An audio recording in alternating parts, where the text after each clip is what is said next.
Hi, I'm Jason Bell. I'm representing Project Rebound Expanded, San Francisco State University and throughout the state of California. I appreciate you for first just allowing me into your space.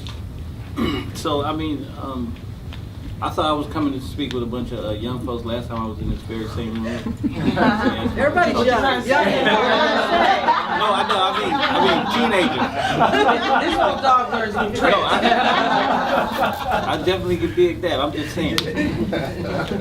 We're all young at heart. That's right. Right. You know, because if all of our brothers and sisters, which are predominantly black and brown inside the walls, if they could all kind of wake up, or they're awake in certain degrees, but when they come out, to kind of get that energy so that it changes, so that they become a voting bloc. You know what I mean? It would be such a threat to society. You know what I mean?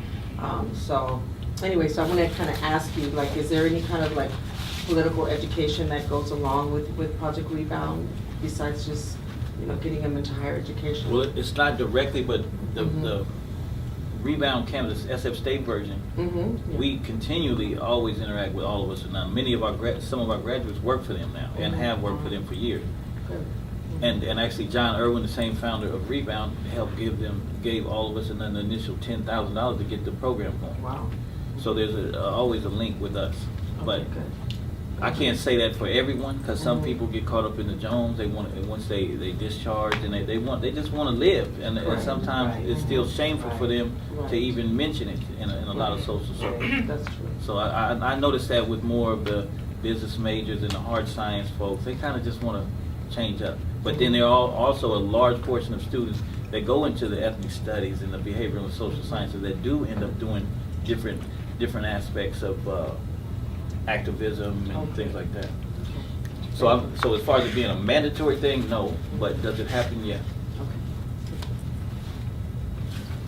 Another question about the, when someone graduates, we had talked about this in one of our classes at State, about the the box, check-off box Yeah. rule. Do you all know what that is? Illuminate the box. Right. Yeah, ban the box. But before that, you gotta check off the box, Right. Right. you know? So, my issue is, okay, you can go through all the formality of getting your education, BA or a master's degree, but if in certain states, they still have that box, then how does that connect with Project Rebound's, mandate to kind of tell states and talk about how that box is kind of keeping people from going forward, and your mission is to keep people going forward, but the states or either the feds want to keep people under scrutiny. Yeah, it is. It's a scarlet letter. It's that same stuff that Michelle Alexander wrote a book about. Oftentimes, it has nothing to do with the length of time you did. If you had that contact with that system, you carry that mark that allows people to legally discriminate against you, like the same way that was happening back in the Jim Crow era. So true enough, there's a whole bunch of layers that go into this. And even beyond discharge, beyond all my years of no interaction with law enforcement or anything, I've still run into that issue where someone that has the power to arbitrarily tell me, I don't think this person is rehabilitated. They get to make that call because they have the power.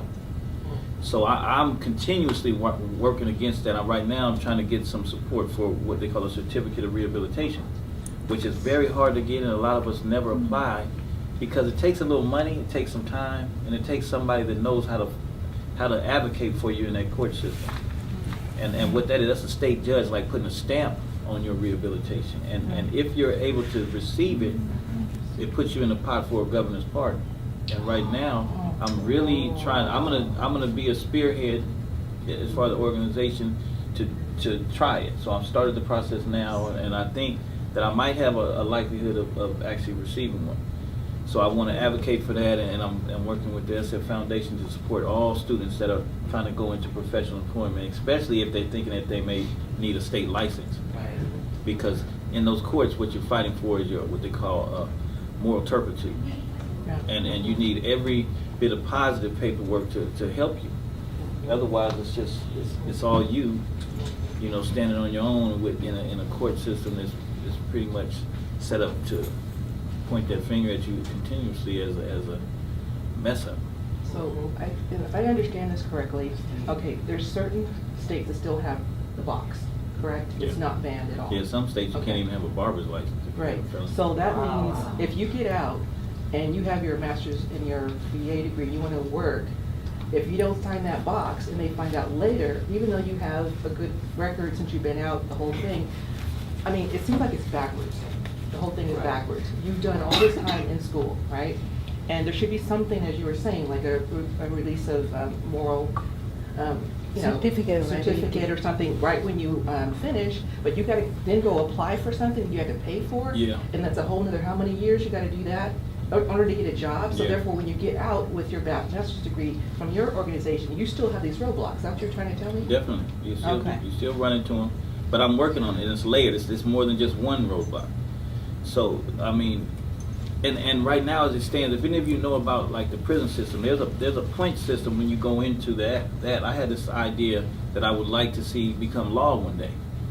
Like when you go into the prison system, they have a point system that they arbitrarily designed. So if you had a high school diploma, there's points taken off of you as a person.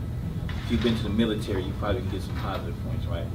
But if you don't have all these things, they're stacking on these points, and when they stack on points, that determines what level that you're going to live at on whatever main line you're dropped on. And the worst of the worst is the level 4. So that means your maximum security. So they have a system in place for that, but on the outside, there's nothing designed that can empirically dictate your rehabilitation process. I think I want to actually see for this state at least a positive point system, like people that are working, holding down jobs, obtaining a degree, taking care of family. Whatever we designed, set up to have these positive points, that they count for us for something. I mean, you can't have one without the other. It just doesn't work like that in most cases, but that's the way things are designed now. So that does mean that if the person doesn't know English, they also pile up the points. Maybe, because, as far as in the States, they may not have a high school diploma that they recognize or whatever the case. You're right, it could work against them. That's true. And because I know some people have been framed by the friends, and they were innocent, and the friends were the guilty ones. Oh.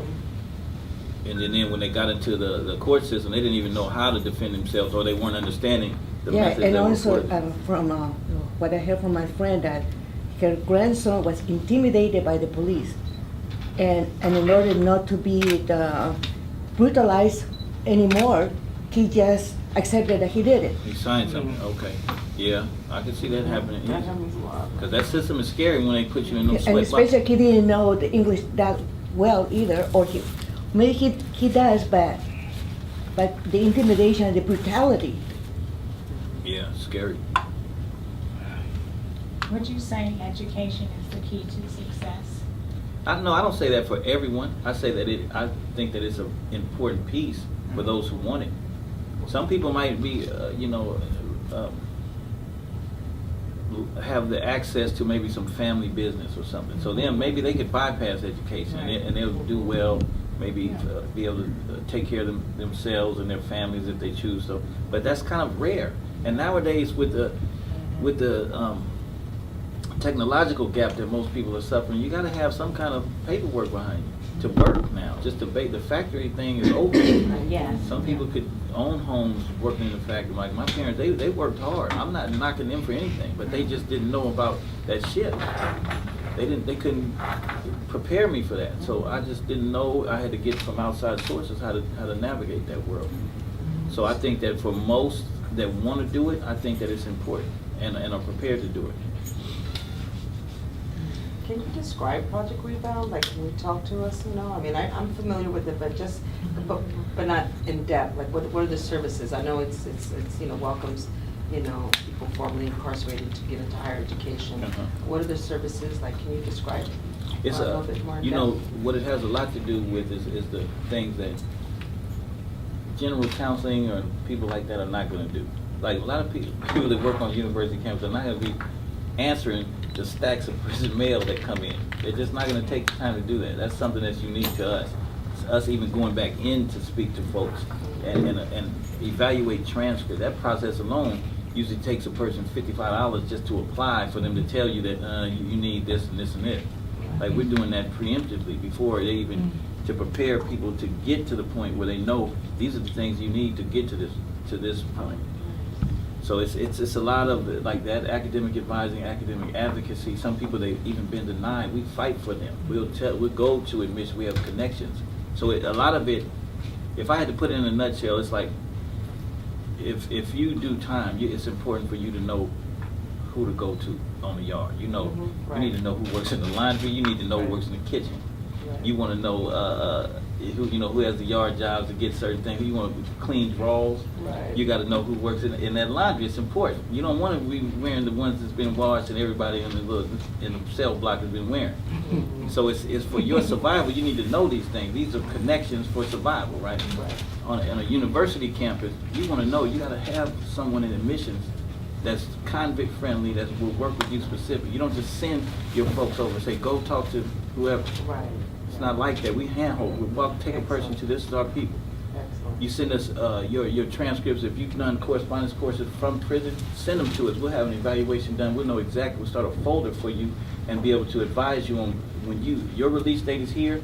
We need to make sure that you have this and this and this. This is when you apply. If you're not going to be out for the application, we'll send you a paper one because everything is digital now. So the digital divide is hard too. So we'll put the stuff in for them. Create their account number, create an email for them. So oftentimes we got a lot of lifers at San Francisco State right now that never had an email address. So we have to set that up, and we're teaching them how to use what they call iLearn is what we use on our campus. Different campuses use different portals to do homework, to get their assignment. They just don't know. So we'll match them with mentors and students that have been there longer, or some traditional students that just want to intern with us and help us. But it's just kind of being there for folks and helping them navigate. Nice. Thank you. Question, is there any information that you guys would consider putting out around the difference between clean slate and I project? can't remember what it is, but a lot of the women were kind of like secondary to the situation, but they really weren't the perpetrator. Then the perpetrator actually got off. Because they, Scot-free. yeah, they didn't actually do anything because they took the rap for that person they thought they were in love with. Oh, So those are some issues they had to deal with, was coming out and having to face that person that was still there, yeah. and then getting caught up in that whole romantic, whatever that thing is. Yeah, just like Yeah. my friend's grandson. Yeah, that's different for women, but I mean, men get caught up in the same thing for different reasons. Not for usually for romance, but for camaraderie or whatever. Okay. They're taking cases. I know quite a few people doing life sentences for people that they So-called shouldn't friends. be doing. So I mean, those things happen. But you're right. The romantic piece is different, and then if you have these biological ties to folks, now if you have kids and you got to face them. Right. That I mean, that could go both ways, but you're right. And then trying to get custody back to your kids is different. And also, what I realized is having to fight for a lot of the women coming through the program is there's not as many transitional houses for women in the city. I have some good connections, some solid connections for the men, but they're not housing them together. The only one that's doing that is one of the prison profiteer groups that I'm not supporting at all, because they have floors for every And there's one women in Richmond. in Richmond that house men and women, or just I think it's only women. okay.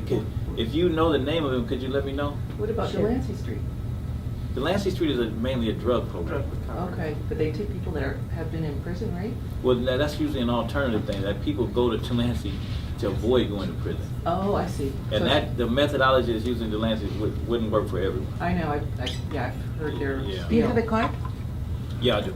You know, Jason, just on that topic with women, like I remember a few years ago, it was a dehumanizing kind of media frenzy with this thing they were calling the Rainbow Girls. You guys remember that? The Rainbow Girls?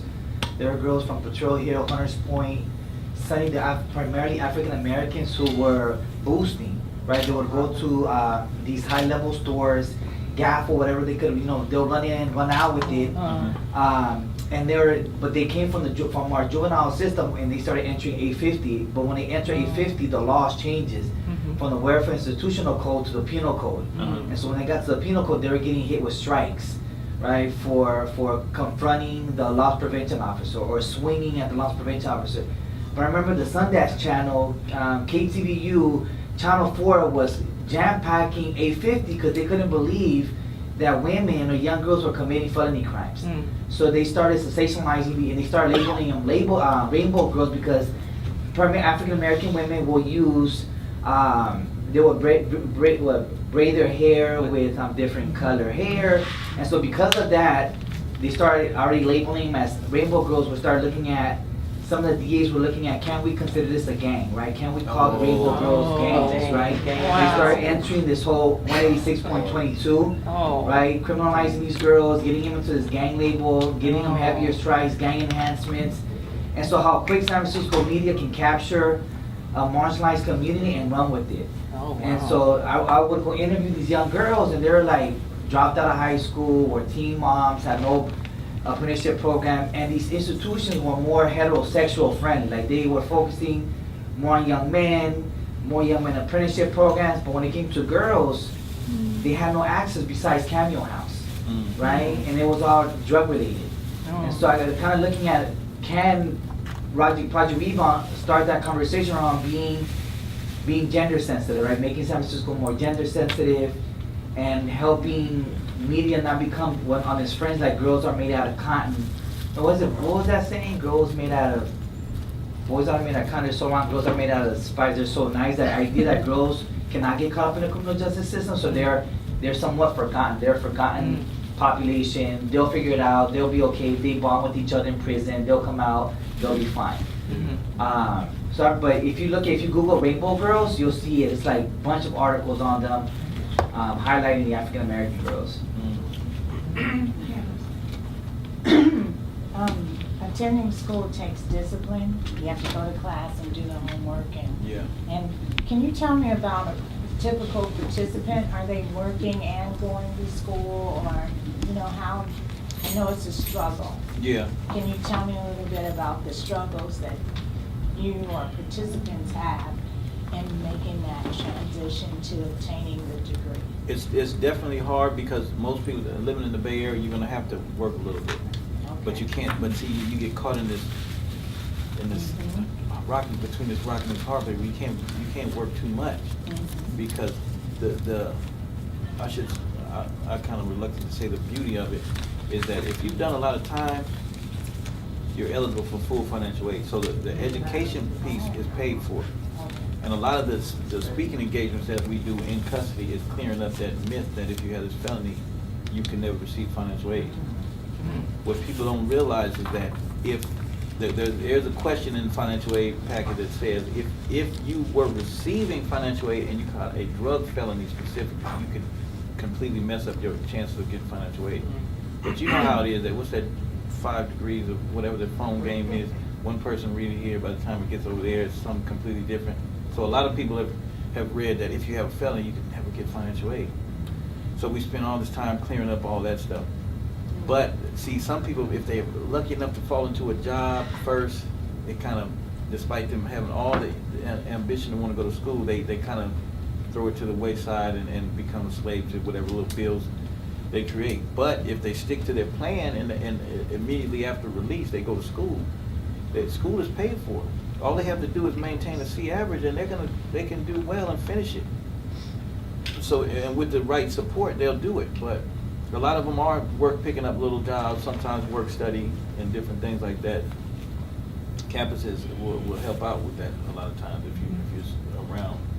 So you're saying that while they are in school, when they get released, or they get scholarship to go to school, or how? No, it's standard financial aid. Grants. Because you haven't, when you apply for financial aid, they ask you how much taxable income have you made the year prior to you Zero. applying. So you come out of prison, you don't have any taxable income. I just have 2 quick comments. One, I just want to just let folks know that the construction industry is one of the industries that allow people who have had records work. And so there's only maybe one restriction, that you can't work on federal funded projects. But, women are, that's one area, that women can find some equity in terms of a living wage. So I just want to make that comment, because I work with Workforce and Economic Program Services with the Public Utilities Commission. And we've done an all-female cohort up in Tuolumne County. And probably 85% of them were previously incarcerated. Chihuahua, Jailtown. what's the closest Tuolumne. CSU in that area? Probably UC Merced. No, that's a UC, CSU. CSU, Merced. Oh, that would be Stanislaus. maybe Stanislaus, yeah, Stanislaus. And you still have those connections there? Yeah, we can talk afterwards, definitely. Okay. Definitely. And we're gonna do Women in Construction Expo, November 3rd at Hotel Whitcomb. So, I'm sorry, I don't mean to be plugging.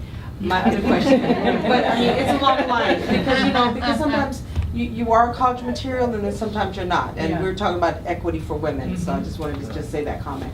I wanted to ask you for today, what is your takeaway for us? What do you want us to walk out and think, believe, do, or support? What is it that you would like for us, I would definitely say, if you're working in the area of any level of equal rights discussions and equity topic-based stuff, is be mindful of the folks that are convict friendly, or that's just a term that I use. Yeah, sure. That may give people chances with things, or if you run into people that are outright discriminating against them, and if you have the ability to speak up, do so, because it's important. The more folks that are involved in that discussion, the better, because some people will feel more comfortable sharing what they really think with maybe some of you than they would with me once they know where I am. So it's kind of and then some of you may have family members or friends or whatever that have been engulfed in that kind of system. But I mean, it will never change if we ever say anything.